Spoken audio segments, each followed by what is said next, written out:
Income tax ordinance में शामिल Sheikh 37A और 37B के खिलाफ पाकिस्तान की ताजिर बरादरी सरापा एहतजाज है। मुल्क भर के ताजिरों ने इनकम टैक्स ऑर्डिनेंस में शामिल 37A मुस्तरद कर दी है। ताजिरों ने 37A और 37B को काला कानून करार दे दिया है।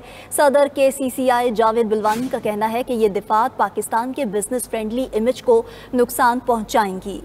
इसी हवाले से बात करेंगे। हमारे साथ मौजूद हैं सदर KCCI जावेद बलवानी साहब। जावेद बलवानी साहब, कहिएगा जो इशू है आप इसको कैसे देख रहे हैं और बुनियादी तौर पर ताजिरों को इससे नुकसान क्या होगा?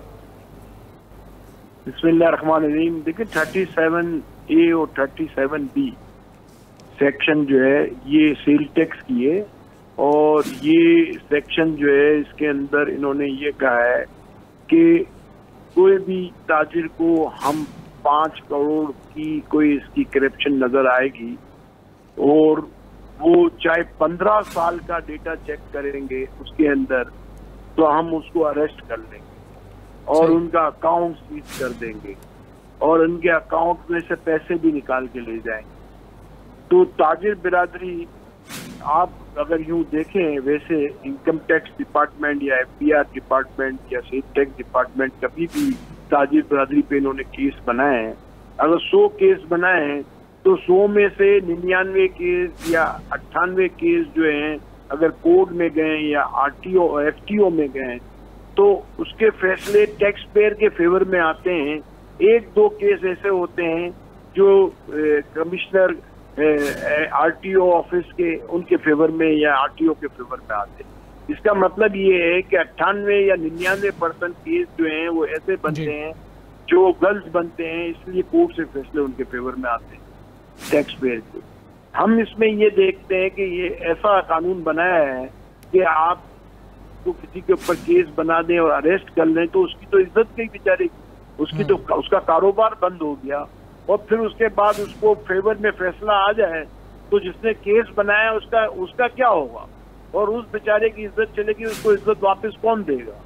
तो ये तो ऐसा इन्होंने कानून बनाया है कि इसकी एक मिसाल मैं ऐसे दे दूं कि जैसे एक दरख्त पे बहुत सारी चिड़ियाएं बैठी हैं और मैं एक चिड़िया को शिकार करने के लिए फायर करूंगा तो सारी चिड़िया जो बैठी होंगी दरख्त तो सब भाग जाएंगी।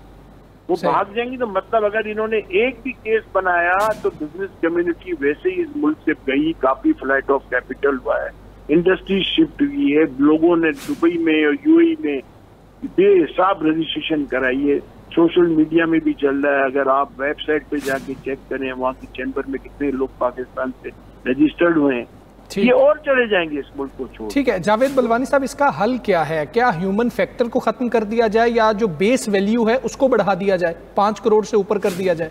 देखो मैं आपको बताऊं कि आप कभी भी ये बिजनेस फ्रेंडली कानून बनाए जिसके अंदर ये दुनिया में कहीं नहीं होता कि आप टैक्स पेयर, जो टैक्स पेयर है, जैसे मैं टैक्स पेयर हूँ, मैं 42 साल से टैक्स भर रहा हूँ और FBR के अंदर जो आदमी काम करता है उसकी सारी सर्विस जो है 30 से 35 साल।